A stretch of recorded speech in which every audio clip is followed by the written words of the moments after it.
Ողջույն սիրելի հայրենակիցներ, ես հարցազրույցի եմ այսօր հրավիրել մեր հարգարժան Հայկազոն Ալբերտյանին,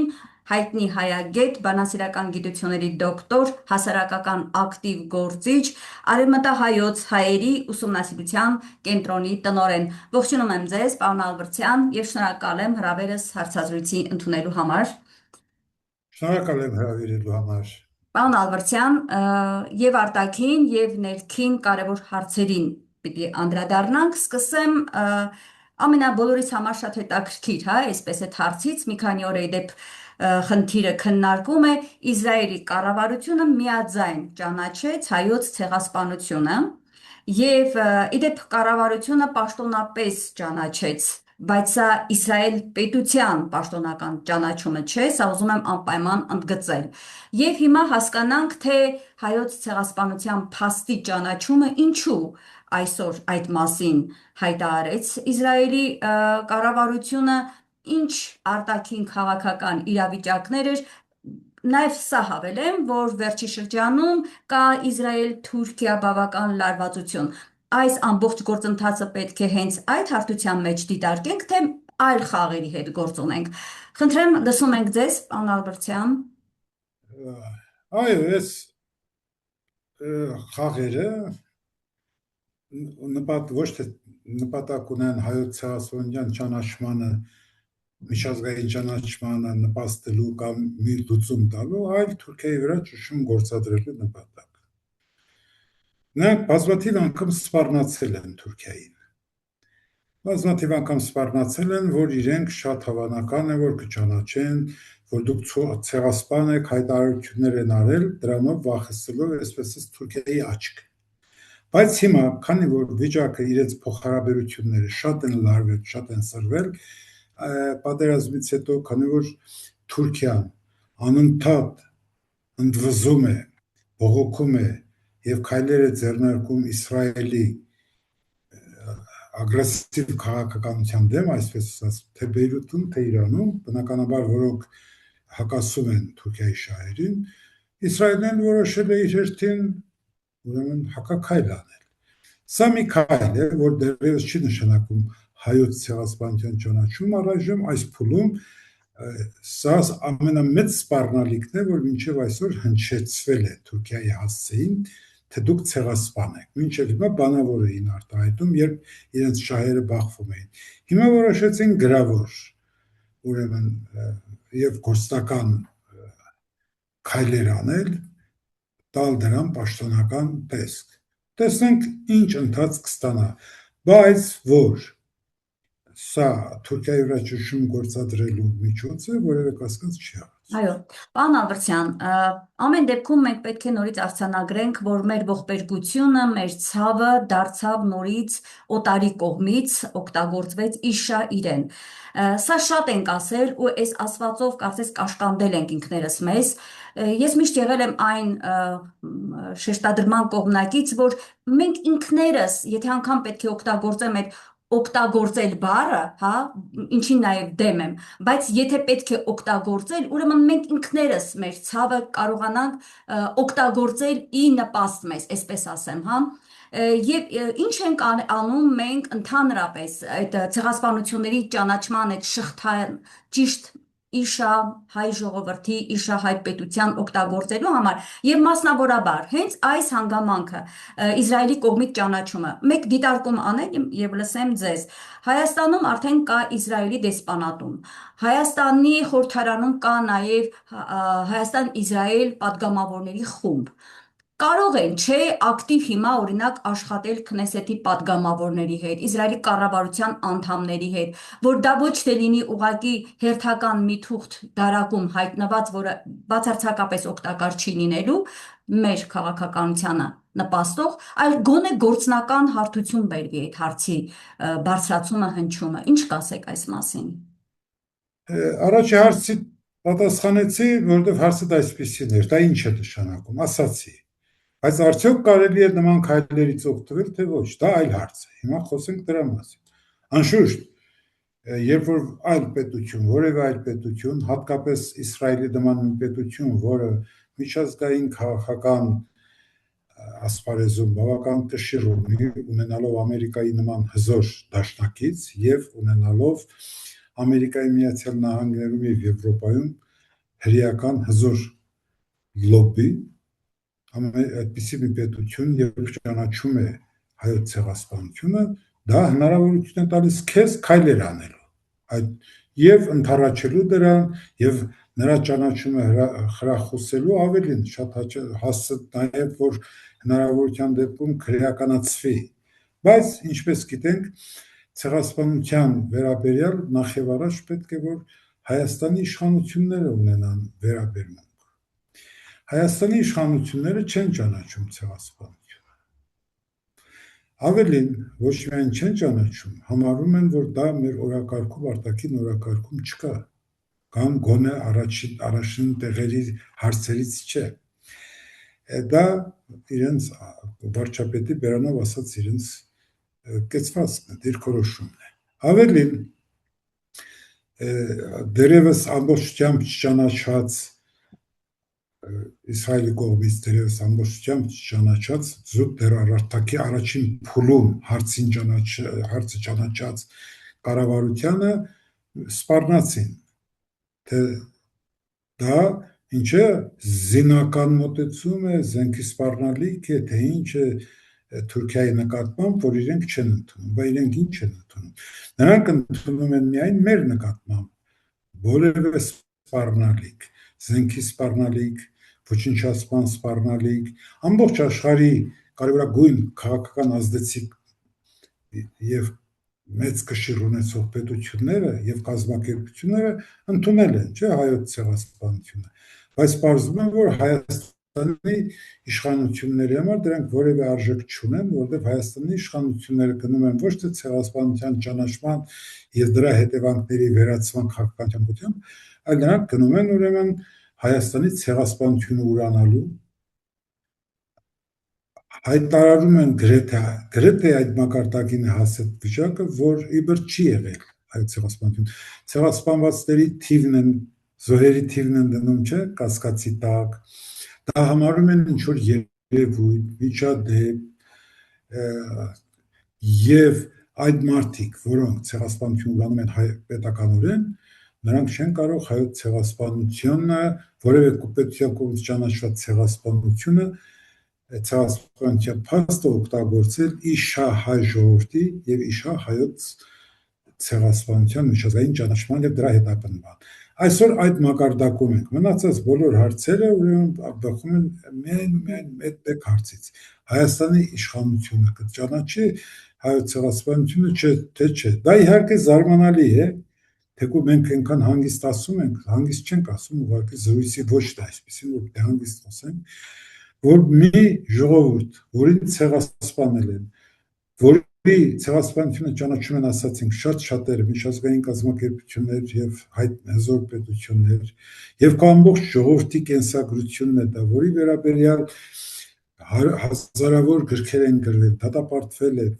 եւ սերունդները հիշում են, ստեղծվել է գիտական, քաղաքական, իրավաբանական ահռելի գրական ժառանգություն, ահա այդ պետության ղեկի գալիս են մարդիկ, որոնք ուղղն ու ծուծով հակահայկական են, ուղղն ու ծուծով վարում են հակահայկական պետություն, ավելին թուրքամետ են, պրոթուրքական են եւ հայոց պետության շահը այսօր նրանք չեն տեսնում, նրանք հայոց պետության քաղաքականությունը ուղղորդում են ելնելով թուրքերի եւ ադրբեջանցիների կողմից թելադրված քաղաքականությամբ, որոնք փոխում են բնականաբար իրենց շահերից։ Եվ սա երևի աշխարհում միակ դեպքն է, երբ օտարները ճանաչում են քո ցեղասպանությունը, դու ասում ես ոչ, սխալվում ես։ Մենք նրանց հետ ըստ էության բովանդակությունն է այդպեսին, երբ որ ինքը ասում է, որ դա հայերի եւ թուրքերի միջև խնդիրներ կա Ռաշիայի ռազմական, դա նշանակում է, որ ասում են դու մեր շահերի դեմ ես գործում։ Քո շահերից բխող քաղաքական ճանաչումը Հայաստանի իշխանությունները ներկայացնում են հայոց քաղաքական շահերի դեմ։ Սա է խնդիրը։ Պարոն Ալբերտյան, դուք շատ ճիշտ հղում արեցիք Փաշինյանի, թե ինչու Հայաստանի կառավարությունը չի արձագանքել Իսրայելի կառավարության այս կայացրած որոշմանը հայոց ցեղասպանության փաստի ճանաչման։ Գիտեք ինչպես է մեկնաբանում։ Ձեր ասացի հետ միաժամանակ նա նաև ասել է հայոց ցեղասպանության հարցը չքաղաքականացնելը համապատասխանում է Հայաստանի Հանրապետության շահերին։ Ուղղակիորեն, փաստորեն այս դեպքում Փաշինյանը հանդես է գալիս Թուրքիայի շահերի պաշտպանության դիրքերից։ Փոխարենը սեփական շահերը առաջ մղի, նա արդարացնում է Թուրքիայի քաղաքականությունը։ Եվ արդեն 2-3 տարի է մենք հայոց ցեղասպանության ճանաչման, դատապարտման, փոխհատուցման այս գործընթացը, որը մինչև 2018 թվականը դրա ականատեսն ենք եղել, ամեն ինչ գլխի վրա է շուռ եկել։ Հիշում եք, չէ՞, նախ փորձեցին այսպես ճանաչում ենք միայն թողնել, դատապարտում ենք բառը հանեցին հայոց ցեղասպանության ապրիլ 24-ին ընթരാճ դեռ 1-2 տարի առաջ եւ դանդաղ քայլերով մեր ուղեղին կաթացնում են ուրացման այդ իրենց քաղաքականությունը եւ այն ինչի մասին հայտարարել է Փաշինյանը չքաղաքականացնենք հայոց ցեղասպանության ճանաչման փաստը, իսկ խնդրեմ սրան եւս արձագանքեք։ Սա հենց ուղղակիորեն զուտ բխում է փաստորեն թուրքական շահերից։ Հիմա անշուշտ որ բխում է թուրքական շահերից, բայց այստեղ պետք է մի բան փաստենք։ Սա խոսում է այդ խոսքը ասողի տվյալ դեպքում վարչապետի քաղաքական տգիտության մասին, որովհետև ցեղասպանությունները ինքնին իրենց բնույթով քաղաքական հարցեր են։ Դու ուզես քաղաքականացնել, թե չուզես, դրանք քաղաքական հարցեր են։ Հասկանալի է, ցեղասպանությունը չի կարելի անդրադառնալ որպես մի հարց, որը զուտ գիտական է կամ մշակութային, որովհետև ցեղասպանությունը կատարվել է քաղաքականության հետևանքով, Թուրքիայի Հայաստանի հայ ժողովրդի նկատմամբ վարված քաղաքականության հետևանքով։ Նա ունի քաղաքական պատճառներ, պանթուրքիզմի, Թուրքիան թուրքերին, ֆաշիստական այդ կարգախոսի, Թուրքիան օտար տարրերից ազատելու, հատկապես տարրերից մաքրելու քաղաքականությունը, որը արդեն ուրանալ չի կարելի։ Հիմա տեսեք, Թուրքիան մի տգետ մի հատ սադրիչ հայտարարություն է մեջտեղ գցել վերջին տասնամյակներին, այս տգետներն էլ կուլ են տվել, ինչու, որովհետև նախ իրենք եւ իրենց այսպես կոչված չակերտյալ գաղափարախոսները կամ արտաքին քաղաքականություն վարողները կրթություն են ստացել Թուրքիայում, թուրքական համալսարաններում, թուրք ուսուցիչների կողմից եւ թուրքերի հետ հանդիպելիս հաճույքից դողում են, կարծես հանդիպել են իրենց վաղուց կորսված հարազատին, հորեղբորը, քերուն կամ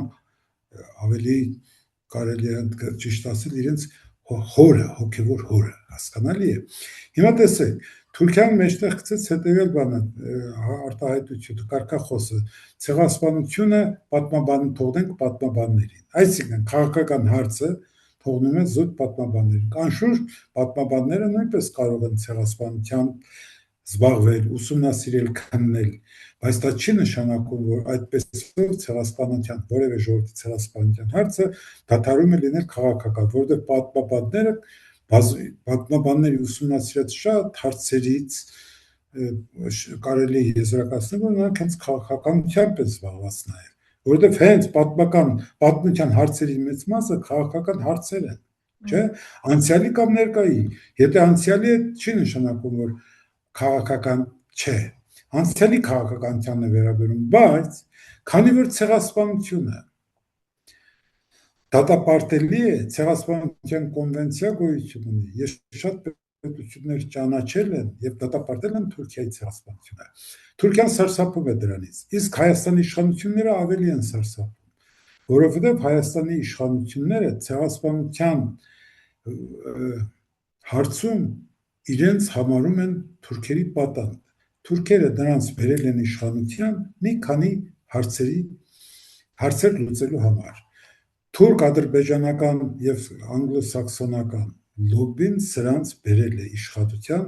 որպեսզի սրանք նախ ուրանան ցեղասպանությունը,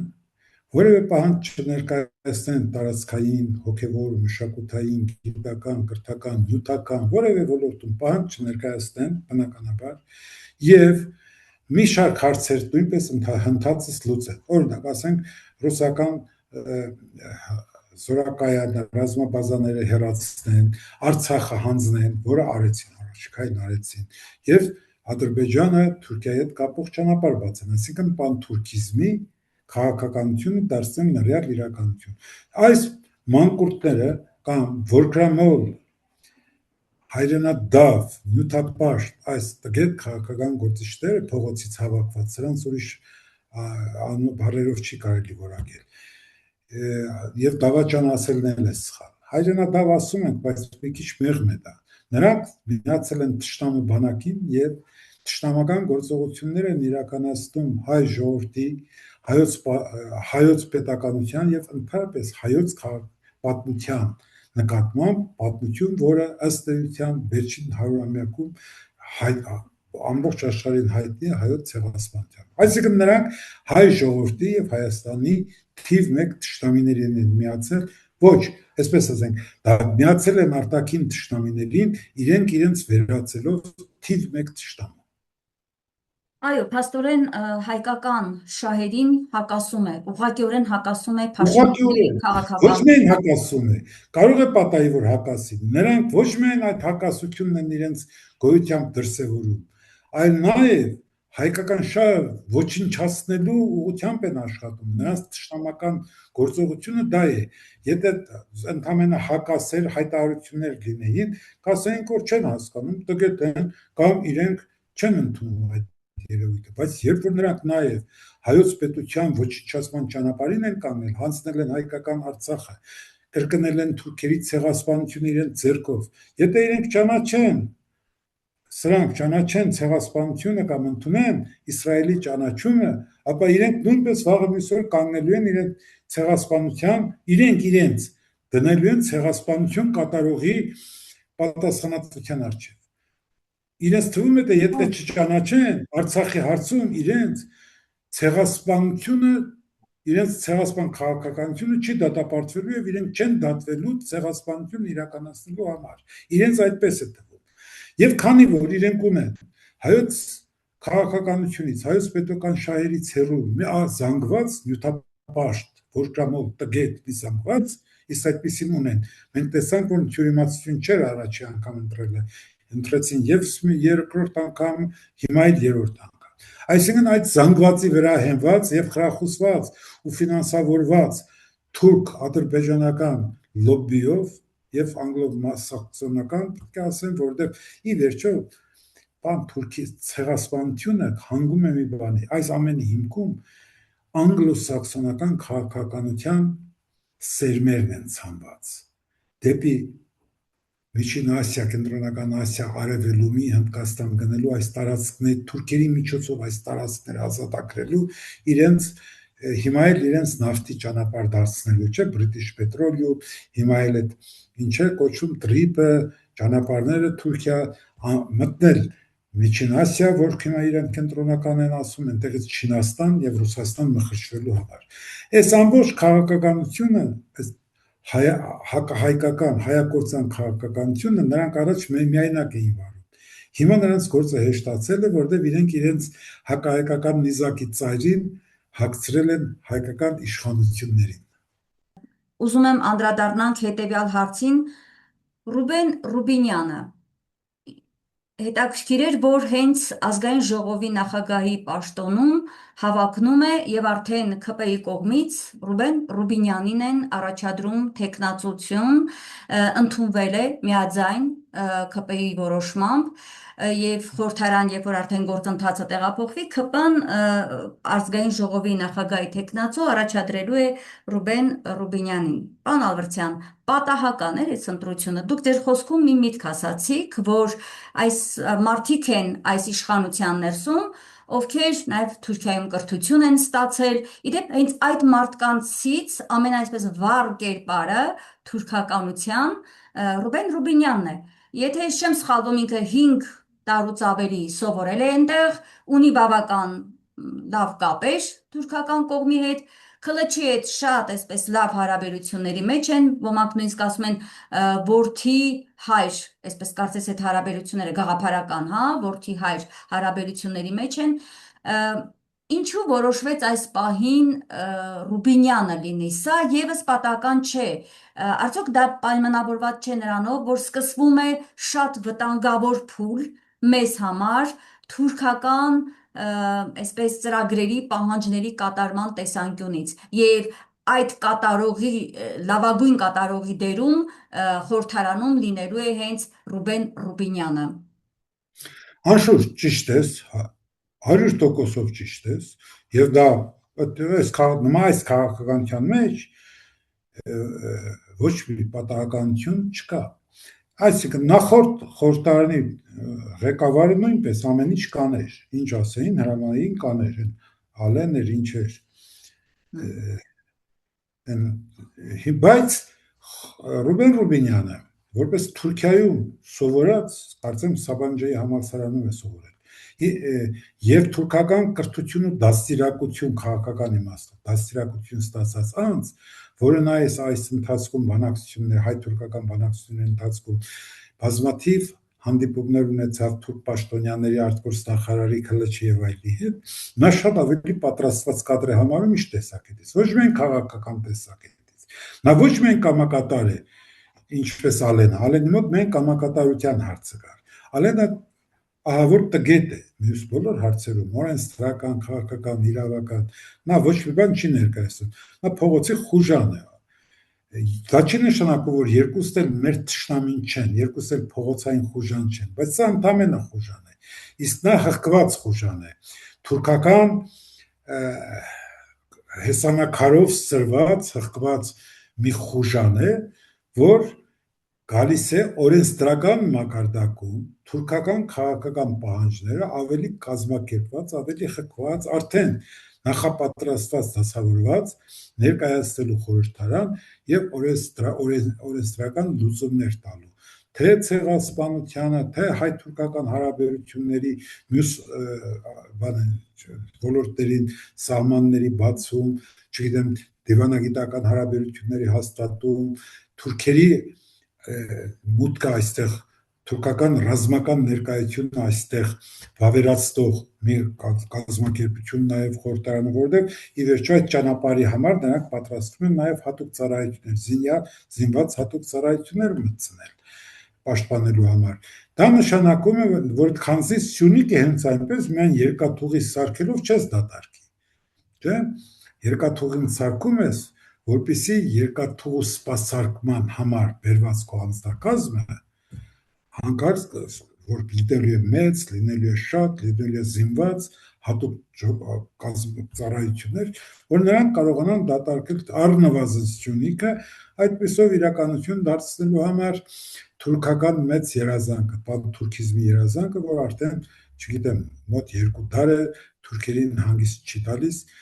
հանգիստ չի տալիս նաև հայերին, որպես դրան ընդդիմացող, դրա դեմ պայքարող եւ շատ հաճախ այդ քաղաքականության համար զոհվող, զոհաբերվող ազգ եւ ժողովուրդ։ Հիմա այս մարդուն, որին մի քանի անգամ նաև մարդիկ, մամուլը, գիտեցող մարդիկ մեղադրեցին թուրքական պետությունների, թուրքական հատուկ ծառայությունների գործակալ լինելու մեջ, ինքը ոչ մի անգամ չժխտեց, չընդդիմացավ, չբորբոքվեց, չվրդովեց, շատ հանգիստ ընդունեց, լուր հանգիստ։ Ելնելով այն բանից, որ լրությունը համաձայնության նշան է, մենք նույնպես կարծում ենք, որ այդպես է, թեև իր գործունեությամբ նա արդեն գործակալ է, կարևոր չի, նա այնտեղ անդամագրված է, թե չէ։ Նիկոլա Թուրքիայում չի սովորել, բայց Նիկոլը նույնպես իր գործողություններով թուրք-ադրբեջանական տանդեմի գործակալ է։ Ավելին, նա նույնիսկ հայտարարեց, որ երբ իրեն թուրք են ասում, ինքը դրանից չի վիրավորվում։ Իսկ եթե չի վիրավորվում, դա համարում է բնական, նորմալ, լավ երևույթ։ Նրանց համար դա այդ բոլորը պատահականություն չէ, դա ֆինանսավորված, հասկանում ես, ֆինանսավորված, նախապատրաստված այս չտեսներին, այս քաղաքական բոմժերին փողոցից բերած, որոշներին մինչև այդ Թուրքիայում հղկած, նախապատրաստած քաղաքականության համապատկերն է, որ մենք տեսնում ենք։ Անընդհատ տեսնելու ենք, ինչպես քո գրքի դարակների վրա գրադանի տարբեր գրքեր կան, շարքեր, հետո ամեն շարքում առանձին գրքեր, այդպես էլ այս քաղաքականության մեջ կան տարբեր դարակներ, ամեն դարակում տարբեր թղթածրարներ, ամեն թղթածրարում տարբեր փաստաթղթեր, որոնք հերթով բացելու են։ Սրանց նպատակն է ընդհանուր մեր պետականության լուծարման քաղաքականությունը իրականություն դարձնելը։ Իսկ մեր ժողովուրդը չի հասկանում եւ գնում է ու նրանց նորից ընտրում, վերընտրում, կրկին ու կրկին։ Ես չգիտեմ, սա ուր կարող է մեզ հասցնել, բայց ես այն համոզվանն եմ, որ սրա դեմ մենք այլևս չենք կարող իրավական ճանապարհով պայքարել։ Իրավական, օրենսդրական բոլոր ճանապարհները տանում են դեպի Թուրքիայի ազդեցության մեծացում, իսկ այդ ճանապարհները ընտրություններն են։ Այդ ընտրությունները միշտ վերարտադրում են թուրքական դրածոներին, թուրք իշխանապետության դրածոներին եւ հեշտացնում են թուրքիական պանթուրքիստական քաղաքականության իրականացման գործընթացը Հայաստանում։ Դրա համար հարկավոր է նրանց գործիքը մեջտեղից վերացնել։ Հարկավոր է ժողովրդական ցասումով, ընդվզումով, ինքը հաճախ ասում է հեղափոխությունով, ինչու ոչ։ Այդ հեղափոխությունը պետք է կազմակերպվի եւ իրենց նետվի պատմության աղբամանը, այլապես իրենք կնետեն հայ ժողովրդին եւ իր պետությունը պատմության աղբամանը։ Շատ կարևոր միտք ասացիք, ինչը բոլորիս մտքում է, պարոն Ալբերտյան, այո, ցավով պիտի արձանագրենք, որ այս ընտրություններին եւս եղավ մի հատված, ճիշտ է, շատ կեղծված են այս ընտրությունները, ամեն ինչի դիմել է եւ մենք մինչ այդ էլ, մինչ ընտրություններն էլ 1 տարի շարունակ եւ ավելի ասում ենք, եթե լինեն ընտրություններ, Փաշինյանը ամեն ինչ անելու է վերընտրվելու համար եւ ամեն ինչ արեց։ Բոլոր բնույթի Ես քեզ ընդհատեմ, կներես։ Խնդրեմ։ Միշտ ես խոսելիս ասում եմ Ստալինի հայտնի միտքը. կարևոր չի ինչպես կընտրեն, կարևոր է թե ինչպես կհաշվեն։ Իսկ հաշվելու մենաշնորհը իրենցն է։ Այո, կենտրոնական ընտրական հանձնաժողովի նախագահն ով է։ ՔՊ-ի հիմնադիր անդամ Վահագն Հովակիմյան, ով նախկինում էլ եղել է հայկական ժամանակ օրաթերթի լրագրող, ասում են լավ լրագրող չի եղել եւ իր հետ միշտ խնդիրներ է Բայց ունեցել։ կարծեմ դա անգրագետ է, դա կրթություն չի։ Դե հիմա այս վերջի ընթացքում ինչ որ վերապատրաստվել է ընտրական կենտրոնական ընտրական հանձնաժողովը ընդհատել։ Այն մարդը, որ պատրաստված չի կարող վերապատրաստվել։ Վերապատրաստում են պատրաստված մարդիկ։ Քարմաստում են։ Իսկ ինքը տգետ անգրագետ մեկն է Նիկոլի նման։ Դե բայց տեսնում եք, չէ, փաստի առաջ է կանգնեցրել է տգետ ու անգրագետը հենց իրեն Նիկոլին, որովհետև մենք տեսնում ենք Սահմանադրական դատարանում գնացող այս քննարկման ընթացքում ամբողջությամբ այդ խեղճուկրակ երևույթի դեպքը ոնց է երևում, որ անգամ նկարել է, լավ է շատ է նկարել, բայց անգամ իր նկարածը չի արել, ինչպես դուք եք ասում, գրագետ ձևով, հա, ինքը իսկապես հիմա փորձանք է դառնալու ՔՊ-ի գլխին։ Այն աստիճան, որ երեք Սեդա Սաֆարյան դատավորը, որը ուղղակի ունի հստակ քաղաքական ուղղվածություն եւ կողմնորոշում եւ նաեւ ՔՊ-ի պաշտպան դատավորն է Սահմանադրական դատարանում, այսպես վրթոված ասում էր Վահագն Հովակիմյանին, թե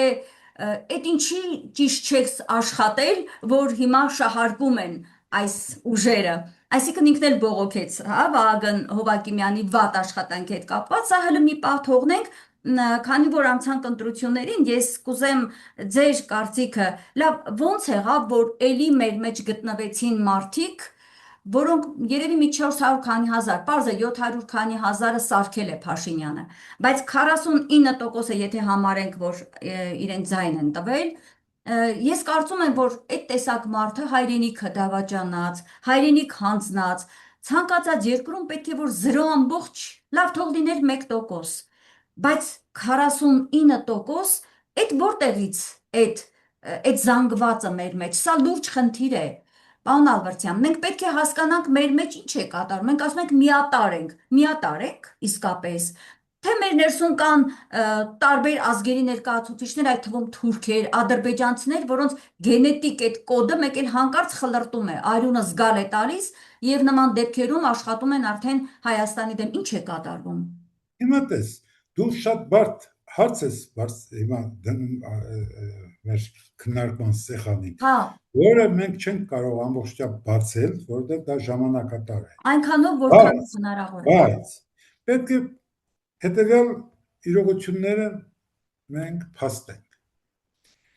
Հայ ժողովրդին, այսօրվա հայ զանգվածին չի հուզում, բոլորովին չի հուզում հայ ժողովրդի եւ հայոց պետականության ճակատագիրը։ Համաձայն ես։ Չի հուզում զուտային դրա ապացույցներից մեկն այն է, որ հազիվ կազմակերպելով եւ դրսից եւ ներսից բոլոր շատ մարդիկ եկան, մարդիկ, որոնք արտակնա աշխատանքի էին, վերադարձան մի ամիս առաջ, օրեր առաջ, եկան, որ մասնակցեն, գյուղ գնացին 3 ընդդիմադիր հազիվ կարողացան այս ճակատագրական պահին 55%-ին հանել եւ ուղղորդել դեպի ընտրատեղամասեր, 55% ժողովրդի։ Այսինքն ժողովրդի մոտ կեսի համար իսկ նախկինում ավելի քիչ է։ Արցախ կլինի, չի լինի, Հայաստան կլինի, չի լինի, թուրքերը կլծվեն, Հայաստան չեն լծվի, Սյունիքը թուրքերը կգրավեն, չեն գրավի, այդ հարցերը նրանց չեն հուզում։ Մեր զրույցներում շատ հաճախ տեսնում ենք, որ ոչ միայն անտարբերություն կա, շատ հաճախ նաև կա բարյացակամ վերաբերմունք այս քաղաքականության նկատմամբ, ասում են, դե լավ, առուտուր կանենք, ինչ է, օրինակ շատ հաճախ հիմա թուրքերի այդ զանգվածի, դա ժողովրդի մեջ, բոլոր ժողովրդների մեջ լինում է, զանգվածի ուղերձները լվանում են, լավ կապրեք, առուտուր կանեք, սահմանը կբացվի, այդ գնացքը, որ գնալու գալու է Հայաստանը, գիտեք ինչքան է շահելու դրանից, բա թուրքերի հետ չէիք ապրում առաջ, ինչ լավ էիք ապրում, ես այդպես մտածողներին պետք է ասեմ, մենք թուրքերի հետ չենք ապրել, թուրքերն են մեզ հետ ապրել եւ չեն աստիճանաբար մտածել են, որ մեզ հետ այլևս մենք նրանց հետ պետք է չապրենք եւ Կիլիկիայից մինչև Պոնտոս այդ ահռելի տարածքներում ամբողջ արևմտյան Հայաստանում Արևելյան Հայաստանի մեծ զանգվածում, չէ, Ղարսի նահանգ եւ այլն, Արտահան, Արտվինսը, Արաքսից այս կողմնակած բոլոր տարածքներում եւ Ադրբեջանում, Գարդմանում, Ուտիքում, Արցախում, այս բոլոր տարածքներում, որոնք նրանք եկել էին անապատներից, որպես քոչվորներ եւ մեզ հետ ապրում էին, մեզանից մաքրեցին, այս կոպիտ բառ ասեմ, մեզ այդ տարածքներում ոչնչացրեցին։ Եվ ես հենց առիթ օգտագործելով ուզում եմ ասել այդպես մտածողներին, եթե թուրքերի հետ կարելի էր ապրել, ինչու չապրեցիք, մնայիք, ձեր պապերը, ձեր նախնիները, չէ որ մոտավորապես 400-500 քառակուսի կիլոմետր տարածքում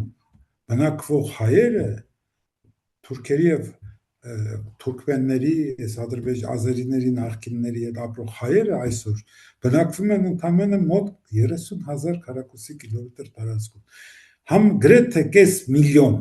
450,000 քառակուսի մետր բնակության տարածքը մեծ հայքը չէր մնա, Պոնտոսն էր, Կիլիկիան էր։ Այդ կես միլիոնից ավել տարածքը մեզանից վերցրին եւ այդ տարածքներում հայ չի ապրում։ Եթե դրանք չկարողացան ձեր նախնիները ապրել, դուք ինչպես եք ապրելու։ Արցախը ձեր քթի տակ, դրանք չուզեցին, որ Արցախի հայերը իրենց հետ ապրեն, իրենք լինեն հարևաններ, չուզեցին։ Հետո ասում եք կգան առուտուր կանենք։ Չի ստացվելու ձեր ողորմելի երազանքները, դուք ողորմելի թափտփուկներ, թե իշխանական համակարգում, թե ձեր տներում վերընկած, արդեն ծայրույթից գրեթե չեմ կարող զսպել, թե թուրքերի հետ կաղամբի ու կանաչու առուտուր անելու երազանքով տարապող գեղջուկներ, քաղկենիներ, չգիտեմ, մուրացիկներ, հոգու մուրացիկներ, դուք այդ ամենը կունենաք ընդամենը ժամանակավորապես 1-2 տարում, մինչև դրանք կգան կամրապնդվեն այս գյուղերում եւ ինչպես եկել էին ամրապնդվել մեր երկրում ու հետո մեզից ազատվել, կփորձեն ազատվել ձեզանից։ Դուք իրենց պետք չեք։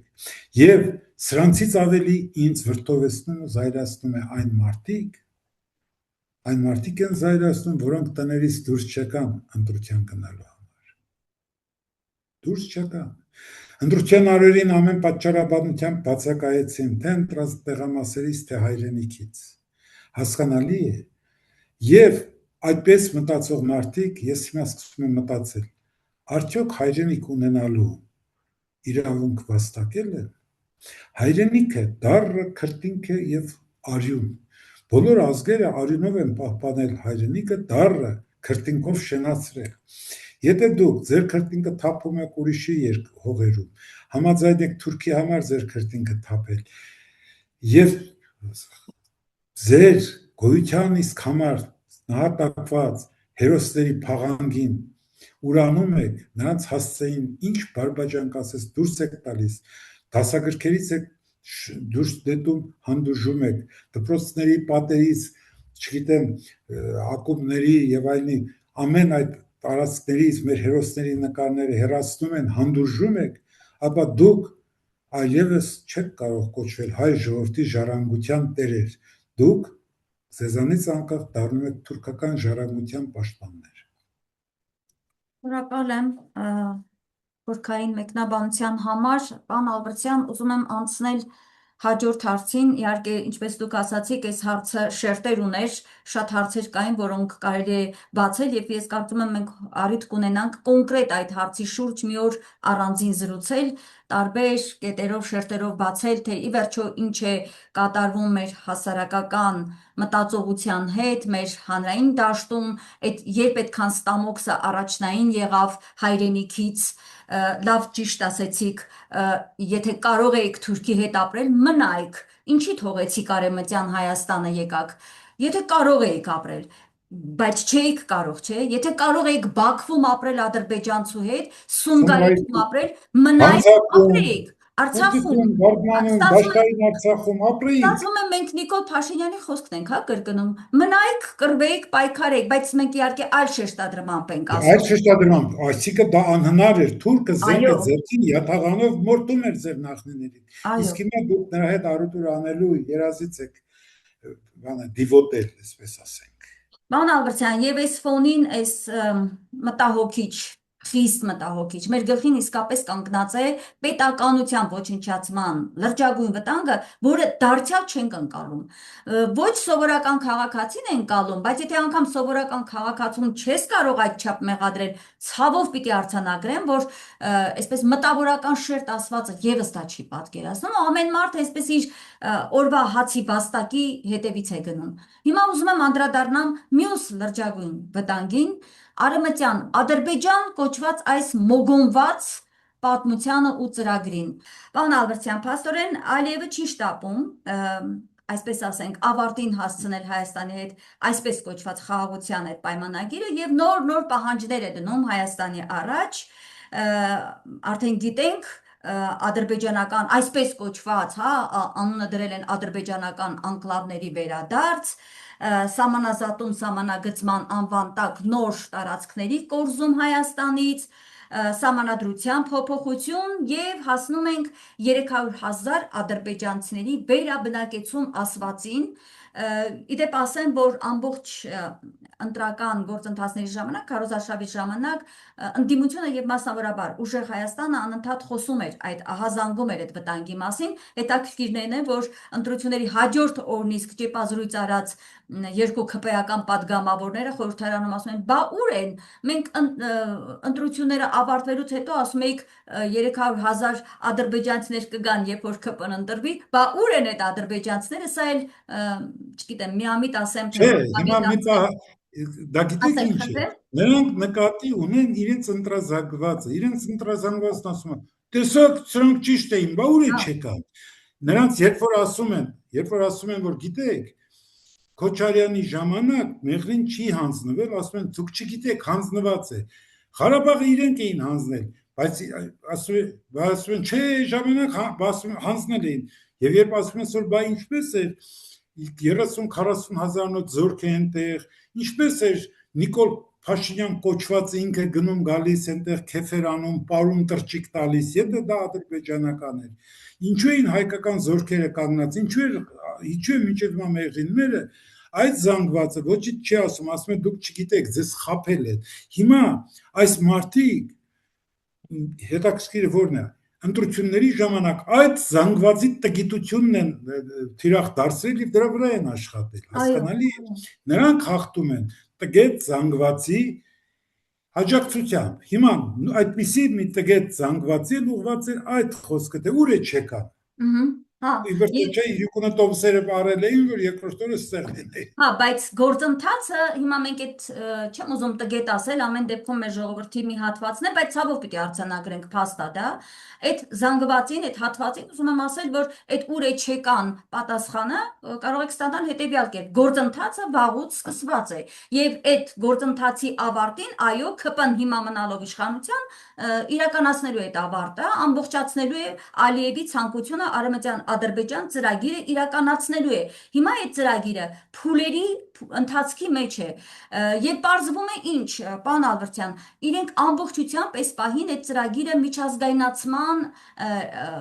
միջազգային հարթակներ տեղափոխելու գործընթացի մեջ են։ Օրինակ ՄԱԿ-ի հարթակ եւ 2023 թվականից այդ գործընթացը պարզվում է սկսվել է։ Աստորեն, պարոն Ալբերտյան, հիմա ես կուզեմ դուք խոսեք Արևմտյան Ադրբեջան կոչված այդ վտանգի մասին, որը լրջորեն կախված է մեր գլխին։ Ինչ տեղեկություններ կփոխանցեք եւ այն հատվածը, որը այդպես էլ չի հավատում, որ այո, մեր գլխին կանգնած է այդ վտանգը, որ 300,000 եւ ավելի, ասեմ, թվով ավելի արդեն Ադրբեջանում այդ մասին խոսում են։ Ադրբեջանցիներ գալու են Հայաստան, գալու են որպես իրենց հայրենիք, եւ մենք հունիսի 18-ին ես սարսափելով էի դիտում, չկարողացա մինչև վերջ նայել այն կադրերը, այդ իրենց ֆորումը, որ անցկացրեցին Նախիջևանում, ինչպես են ամեն ինչ, ամեն հայկականը յուրացրել են, անվանումներից սկսած, մեր մշակույթից, երգերից, գորգերից, ամեն ինչից սկսած, այս իհարկե process է, որ 60-ականներից շարունակվում է առ այսօր, բայց հիմա ամբողջությամբ մեր հայրենիքը իրենք ամբողջությամբ օկուպացնելու ծրագիր ունեն։ Ես կխնդրեմ դուք արձագանքեք սրան, այս վտանգին եւ փորձենք հասկանալ սրանից ինչպես կարող ենք սրա դեմ պայքարել։ Լսում ենք ձեզ, պարոն Ալբերտյան, խնդրեմ։ Սա մի քաղաքականություն է, որը պետական հոգացություն ունի։ Պետությունն է այս քաղաքականությունը մշակել եւ հետեւողականորեն առաջ է տանում։ Եվ ընդ որում, ես քեզ պետք է ասեմ, սա միայն ադրբեջանական պետության մշակած քաղաքականություն չի, սա թուրքական պետության մշակած քաղաքականություն է։ Տեսեք, պանթուրքիզմը ունի նաեւ, ասենք, մեր տարածաշրջանի համար փուլային մեկ այլ անվանում։ Ես այդպես եմ կարծում։ Արևելյան Հայաստան կոչվածը, Արևմտյան Ադրբեջան կոչվածը դա պանթուրքիստական ծրագրի մի փուլ է։ Այն բոլոր ծրագրերը, որոնք երկու թուրք ժողովուրդներին միավորելուն են ուղղված, ունեն հիմքում մեկ գաղափարախոսություն՝ պանթուրքիզմը։ Սա ըստ էության միամիտների համար է կոչվում Արևմտյան Հայաստան, թե Արևելյան, ո՞նց են ասում, Արևելյան։ Արևմտյան Ադրբեջան։ Հայաստանում, Արևմտյան Ադրբեջան։ Այո, իհարկե նրանք շատ լավ գիտեն, եւ նրանց պատմաբանները եւ պետությունները բոլորը շատ լավ գիտեն, որ Ադրբեջան պետություն ոչ եղել է, ոչ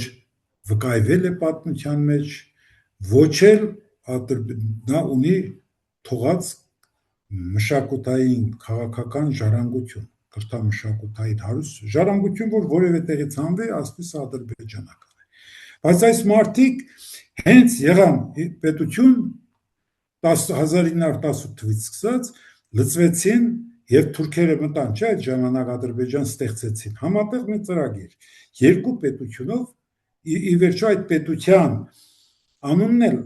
թուրքերը դրին Ադրբեջան, ռուսները չէ որ դրել են, իմանաք, ռուսները ադրբեջանցի են կոչել իրենց, ժողովրդին են կոչել ադրբեջանցի, իսկ Ադրբեջան անունը թուրքերն են դրել, թուրքերի ծրագրի մեջ են մտնում մեկ պետություն, Իրանի թուրքմեններին էլ միավորելով, ի վերջո, չէ, Արևմտյան Ադրբեջանի մեջ մտնում են նաև հարավային Ադրբեջան, արևմտյան, չգիտեմ, թուրքմենները, որոնք Կակկոյունլու, Կարակոյունլու, այսօր Թուրքիայում 20 միլիոնից ավել են թիվ են կազմում։ Այս մեծ ծրագիրը, շատ մեծ ծրագիրը, պանթուրքիստական քաղաքականության հայտ է Հայաստանը ամբողջությամբ վերացնելու, որը մեզ համար գաղտնիք չէ։ Բոլոր այն մարդիկ, որոնք կարծում են, որ 300,000-ը Հայաստանից գդացածների թիվն է ուզում են վերել, սխալվում են։ Հայաստանից 300,000 մարդ չի հեռացել, շատ ավելի քիչ է հեռացել, որովհետև այդքան չկային։ 300,000-ը համարում են, հաշվում են այն մարդկանց թիվը, որոնք առաջի փուլում նրանք պետք է կարողանան Սյունիքում, սահմանային տարածքներում տեղավորել եւ անկլավներում, հասկանալի է, դա է, բայց երբ հանկարծ նրանց գալը դառնա իրողություն, Արևմտյան Հայաստանը դառնա իրողություն, անմիջապես 1-2 տարի հետո դրանք այստեղ կունենան իրենց զինված ջոկատները, զինված խմբերը, պաշտոնյաները պետական, որոնք Հայաստանը ռազմական ճանապարհով Ադրբեջանին միացնելու առաջին ուժերը կլինեն, առաջատար ուժերը։ Դրա համար այսօր մեր միամիտ տգետ կամ բանից անտեղյակ մարդիկ բոլորը միասին վերցրած մի բան պետք է իմանան։ Ցանկացած անկլավի զիջում, ցանկացած քանակի Թուրքի մուտք Հայաստան նշանակում է Հայաստանի ոչնչացման սկիզբը դրվել է, արդեն դրվել է Արցախով, բայց դերևս սևականորեն կանք չէ քարտեզի վրա, բայց ես քեզ մի բան էլ ասեմ, մենք լավ պետք է իմանանք, որ այդ քաղաքականությունը սկսվել է ու մենք չենք հասկանում, խաբում են որտեղ իշխանությունները, այդ քաղաքականությունը Արցախը գրավելուց անմիջապես հետո սկսվեց, երբ թուրքերը մտել են եւ իրենց զորքերը տեղակայել մեր երկրում։ Հիմա մեր երկրում մենք չգիտենք ինչքան թուրք կա, արդեն կա, նրանք եկել են, բոլոր նրանք, ովքեր ասում են, բա ուր է չեկան, նախ նրանք եկել են զորքով, զորքին սպասարկող, չգիտեմ, այլ եւ այլ կազմակերպություններով, կառույցներով, նրանք գալիս են դիվանագետների անվան տակ, պաշտոնյաների տեսքով, բանակցում են Իջևանում, Դիլիջանում, չգիտեմ, այլ որտեղ գաղտնի բացայտ եւ մի ահագին զանգված են որպես տուրիստներ, թեև այսօր Բաքվից ուղիղ ճանապարհ չկա, բայց Թիֆլիսով գալիս են, գնում են, մենք գիտենք շատ կան այստեղ, ադրբեջանցիները, թուրքերը այստեղ տաքսի են նստում եւ բազմաթիվ տաքսիստներ վկայում են, իրենց հետ խոսում են, շատ մեկն էլ ասաց, որ Հոփար ջան, կներեք, գիտես, որ ասավ, ես ադրբեջանցի եմ, վախեցա, հասկանում ես ինչ իմաստ է խոսքը, այսինքն թուրքը լիներ, կացինը կհաներ, իրեն եթե հայը այնտեղ ասեր, որ ես հայաստանցի եմ, եկել եմ, սա իմ պապերի հայրենիքն է, այնտեղ իր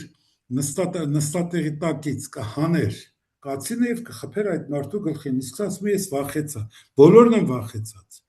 բոլոր այդ մարդիկ, որոնք Նիկոլին են ընտրել, վախեցած են եւ այդ վախը ուզում են բուծել մյուս ժողովրդի մեջ, ամբողջ Հայաստանում, եւ դրան օգնում է պետությունը եւ իշխանությունը, որ իր սպառնալիքներով, այլապես պատերազմ կլինի, այլապես պատերազմ կլինի։ Եվ այսօր մի ողորմելի արարած, գեղամ կոչված, մի թափ-թփուկ, որի փայլուն տղան զոհ գնաց այնտեղ, այսօր ելել, ասում է, ում բերանից պատերազմի անունը դուրս գալիս, դա կեղտոտ բերան է, դա թշնամական բերան է, պետք է փակել, բանտում պետք է փթեն դրանք։ Հայաստանի ազգային ժողովի պատգամավորը, որի տղան թուրքի դեմ կռվում զոհվել է, ասում եմ բերանից պատերազմ դուրս եկավ։ Դու ողորմելի թափ-թփուկ, պատերազմ միայն քո վարչապետի բերանից է դուրս գալիս, պատերազմով է սպառնում։ Միթե թուրքի բերանից որ պատերազմ է դուրս գալիս, դա քո թշնամին չէ։ Ուրեմն հայը, որ ասում է, որ պատերազմը պետք դրանց դեմ, որպեսզի կասեցնենք մուտքը թշնամի է, բայց նրանք որ ասում են, մենք պատերազմով պետք է մտնենք ազատագրենք ձեր տարածքները, թշնամի չեն, եղբայր են։ Հասկանում եք ինչ է եղել։ Ընկեր Փանջունու իրական վիճակն է։ Հիշում եք այդ պատմությունը, Փանջունին դեռ պատանի ժամանակ այդ ողորմելի թափ-թփուկ սրանց նման մի հեղափոխական կերպար, որ ամեն ինչ ավերեց, չէ՞, հիշում եք։ Գցում է ջրի սափոր եւ ջարդում, հայրն ասում է ինչու ջարդեցիր, ասում է չջարդեցի, բա ինչ էր իրքսը, շինեցի, ասում է զավակը ստատի շինել չէ, ջարդել է, ասում է ոչ, սխալ կսես, ասի շինել է։ Հիմա բաց այդ իրողությունը այս մարդկանց ասում են, այդպես չէ, թուրքը քո բարեկամն է, հավատում է։ Ասում են, եթե ինձ չտրեք, թուրքը գալու է ձեզ կոտորի, հավատում են։ Ասում է, օրինակ մի ուրիշ բաներ կա, ավելի վտանգավոր բաներ կա։ Էժանագին բաներով առավ, չէ, ահռելի զանգված, թոշակով։ Այն բժշկական արտոնություններ, ապահովագրություններ։ Մի հայ երիտասարդ 30, գուցե 5 տարեկան։ Մտա մոտը, հեռախոսս խնդիր ուներ, թե չէ, մեքենայի բանալի պատվիրելու, թե ինչ, այդպես մի կետ կա։ Հասկանում ես ինչ է։ ընտրություններից առաջ էր, եւ հետո դրանից հետո որոշիչի շատ արհեստավորների հետ խոսել։ Հիմնական զանգվածը երիտասարդ մարդիկ են ու ասում են, դե բա Նիկոլը որ թոշակները բարձրացրեց, ապշելու բան է։ Ասում տղա ջան, իմ տղայի տարիքին է, գուցե ավելի երիտասարդ։ Նիկոլը 10,000-ով բարձրացրեց աշխատավարձը, դա ժողովրդի բյուջեն է, ժողովրդի հավաքած փողից, բայց եթե նա ու դուք դրա համար Արցախը մոռանում եք, դե ասում ես ասացի, իսկ եթե նա 10,000 էլ բարձրացնի, Սյունիքն էլ եք տալու, հիմա այդ հարցը ուղղում եմ այդ զանգվածին, նա ապահովագրության մեջ մի կետ ավելացրեց, որ ասենք մի բան, որ չէի կարող այդ ապահովագրությամբ բուժել, ավելացրեց մի կետ, ծափ տվիք, եւ թոշակը Սյունիքը տալուց առաջ 10,000-ով էլ ավելացրեք։ Ես կարծում եմ, որ սրանք ողջավորությամբ կհանձնեն նաեւ Սյունիք այդ 10,000-ի դիմաց։ Ես չգիտեմ, քո տված հարցերը բավականին մտահոգիչ են եւ այլն, բայց դրանց տրամաբանական բացատրություն չեմ գտնում։ Արմինե ջան, անհնար է, որովհետեւ տրամաբանական չի, ինչպես կարող է մարդը ցեղասպանություն տեսած ժողովուրդը, որի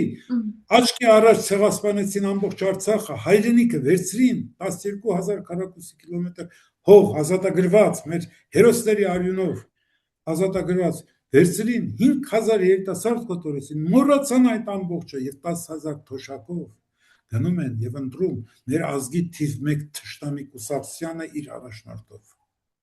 Իսկապես մեծ վտանգ բոլոր հարցերը տրամաբանական հարցեր են, բայց տրամաբանական հարցերին պատասխան տալու համար տրամաբանական իրավիճակ է պետք։ Այստեղ տրամաբանական իրավիճակ չկա։ Մեր կա դեսանտ իջեցված մեր պետության մեջ, թուրքական դեսանտ հայ ցեղի տականքից, Նժդեի բարով ասենք, ցեղի տականքը բարձրացել է քաղաքական մակարդակ։ Չգիտեմ, գուցե ինֆորմացիայի պակասն է նման առիթներն օգտագործելով տեղեկատվություն տանք, թե ինչ վտանգ, ինչ աղետ է կախված լինելու մեր գլխին, կկախվի մեր գլխին, եթե այդ արևմտյան Ադրբեջան կոչված ծրագիրը իրականանա, որովհետև իրենց այդ կետերով նշվում է, պարոն Ալբերտյան, այդ ծրագրի մեջ, ինչ արտոնություններ են նրանք ստանալու, կրթական արտոնություններ, ոստիկաններ են ունենալու իրենց անվտանգությունը պաշտպանելու համար, ինքնավարությունից բարձր կարգավիճակ են ունենալու, այո, եւ քայլ Հայաստանի ոչնչացումը, Հայաստանը կուլ է։ Բայց քեզ ինչ ասացի, 2-3 տարի հետո նրանք դառնալու են զինված առաջապահ ջոկատը Հայաստանը ոչնչացնելու, որին հետևելու են ադրբեջանական եւ թուրքական զորքերը։ Սրանք չեն հասկանում, խորն իրի մեջ են, չգիտեմ որ ահռելի հայրենիքից զրկվել են, կոտորվելով եկել, այսպես քարակտորի վրա են հավաքվել։ Մի քիչ շունչ առնելու տեղ էինք բացել դեպի Արցախ եւ մեր թիկուն կամրապնդել հզոր Արցախով Սյունիքով, դա էլ հանձնեցինք, էլ գնալու տեղ չունենք, չեն հասկանում։ Ինչպես բացատրես, այս պայմաններում այլևս բացատրական աշխատանքի ժամանակ չկա, հարկավոր է այս իշխանություններից ժողովրդի ընդվզման ցասումի գնով ազատվել, բարձրացնել ոտի։ Նիկոլը հեղափոխություն է ուզում, այդ հեղափոխությունը պետք է կատարվի,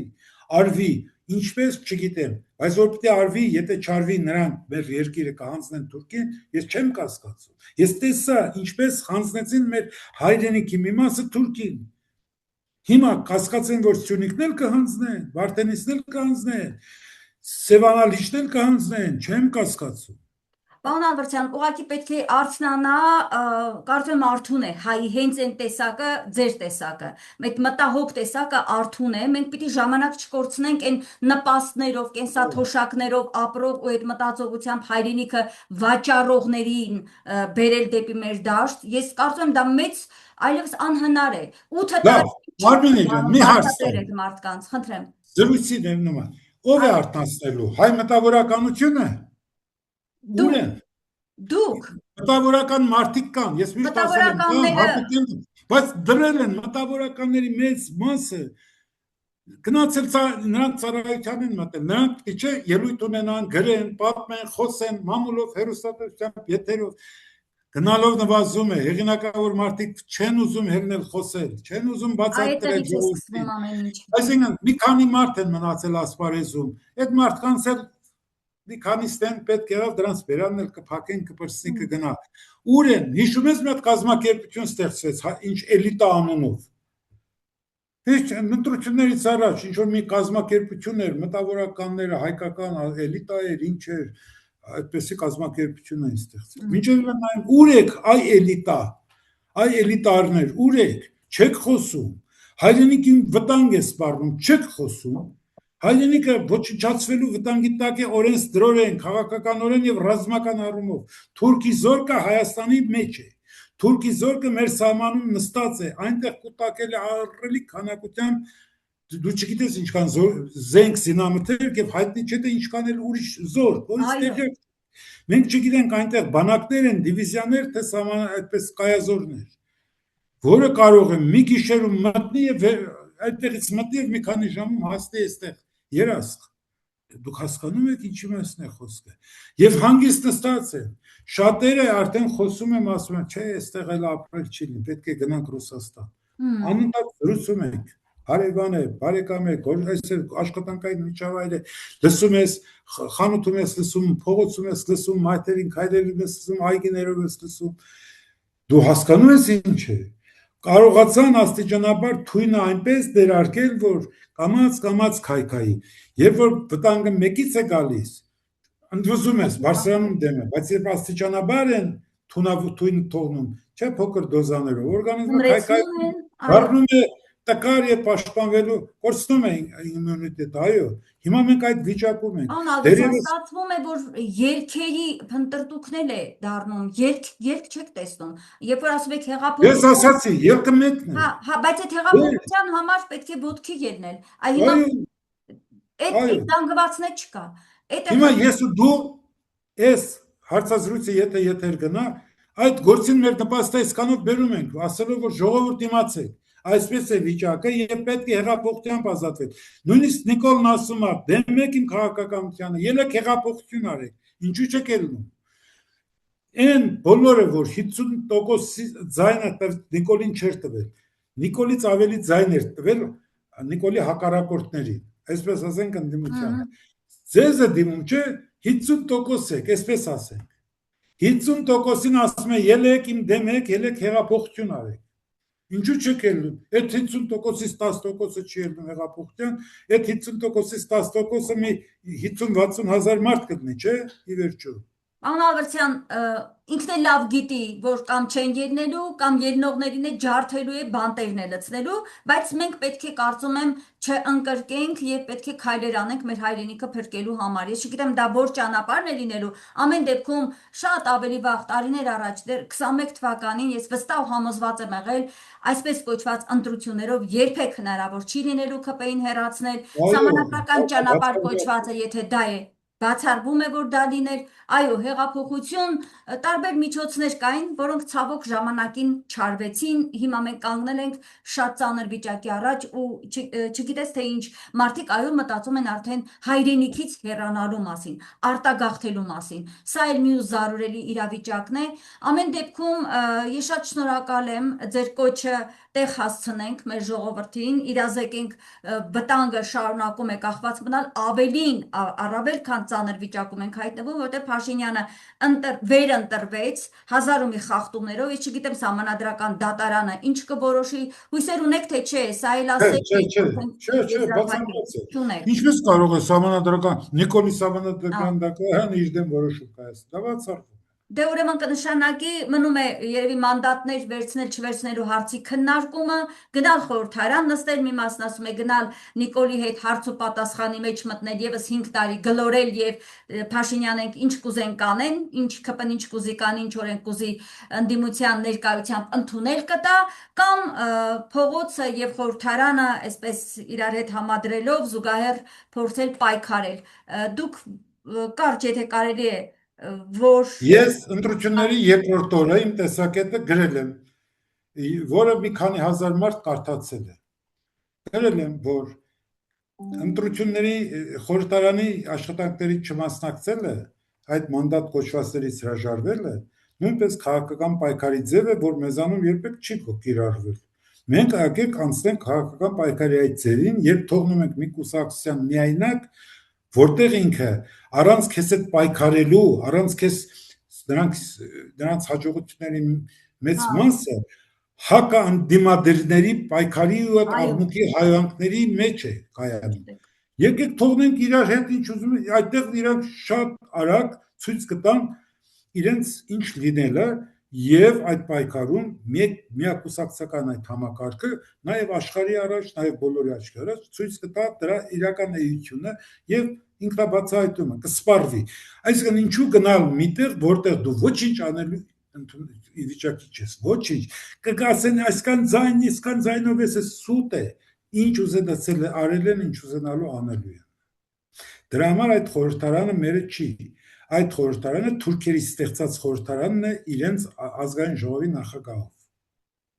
Շնորհակալ եմ, պարոն Ալբերտյան, շատ, ինչպես միշտ, շատ հետաքրքիր եւ շատ կարեւոր զրույցի համար։ Կարծում եմ այս ֆորմատով մենք կփորձենք հաճախակի զրուցել ձեզ հետ, ավելի օպերատիվ, ավելի կարեւոր, այսպես հարցերին օրվա պահանջով, ինչպես ասում են, անդրադառնալու համար ես շատ շնորհակալ եմ այս վերլուծության համար։ Վերհիշեցնեմ իմ հեռուստադիտողներին, որ այսօր ես տեսակապով հյուրընկալել էի Հայկազուն Ալբերտյանն էր իմ հյուրը, հայտնի հայագետ, բանասիրական գիտությունների դոկտոր, հասարակական ակտիվ գործիչ, արևմտահայոց հարցերի ուսումնասիրության կենտրոնի տնօրեն։ Լավ եղեք, կհանդիպենք, ցտեսություն։ Հանդիպենք հեղափոխության բարիկադներում, ցտեսություն։